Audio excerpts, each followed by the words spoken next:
Nicola Sturgeon's independence plans were thrown into despair after an opposition politician said they would change tax and spending rules that would rest entirely on the poor.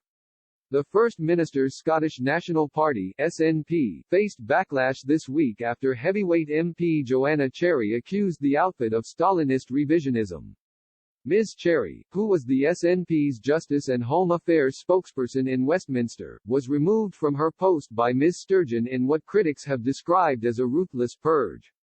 The former MP drew parallels with the sacking of previous First Minister Alex Salmond, who Ms. Sturgeon is currently embroiled in a bitter legal case. Some reports suggest Ms. Cherry's abrupt dismissal was a reaction to her close allegiance to Mr. Salmond, who recently hinted that he might refuse to be a witness in a trial over Holyrood's refusal to publish his allegations against Ms. Sturgeon. The First Minister last week announced her plans to hold a legal referendum if the SNP wins a majority in this May's Holyrood elections. Shortly after, she outlined her party's 11-point plan that would help push Scotland towards independence, a plan B should a direct path fail to materialise. Ms. Cherry, one of the SNP's top officials, told reporters when talking about her dismissal that she had been unaware of the plan for forcing a second independence referendum until she had read reports of it. She added, "There is no functioning link between MPs and the leadership." Concerns over to what extent Ms. Sturgeon will go to achieve her ambition of independence has drawn vast criticism in recent years. Many fear that rushing the process will result in new fully devolved rules and regulations to the detriment of Scottish people. Some of these fears were voiced by Holyrood's opposition leader, Scottish Conservative Ruth Davidson. In a 2015 piece for the Scottish Mail on Sunday, she warned the SNP's promise of a cost-free all-expenses-paid option which would somehow sweep the natural laws of economics aside was false. Describing Ms. Sturgeon's plans as fantasy economics, she sounded the alarm that Scottish people could be at risk from danger coming through the back door, with increased taxes and cuts in public spending.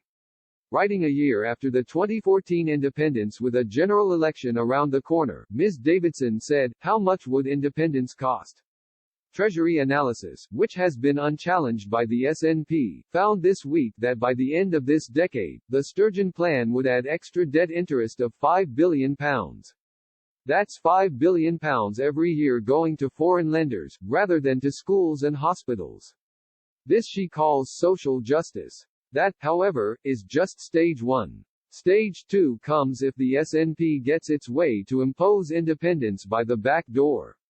Ms. Sturgeon has confirmed this week that separation remains her goal, and has refused to rule out another referendum soon.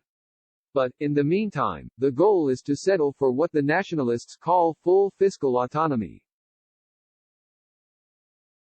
Under this plan, we'd remain in Britain, but all the financial ties we currently share with the rest of the UK would be severed. And Scotland's system of public services would rest entirely on the shoulders of the poor, benighted Scottish taxpayer. Full fiscal autonomy means Scotland would have to borrow considerable amounts of money from external lenders in order to invigorate its own economy. Scotland, a country that voted to remain in the EU, has said it would rejoin the bloc to receive external funding.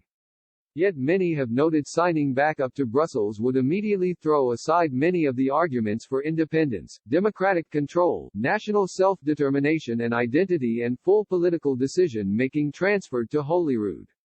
Paul Embury, a leading trade unionist and Labour member, told Express.co.uk it was a black hole in the SNP's policy handbook that opposition parties have failed to call out.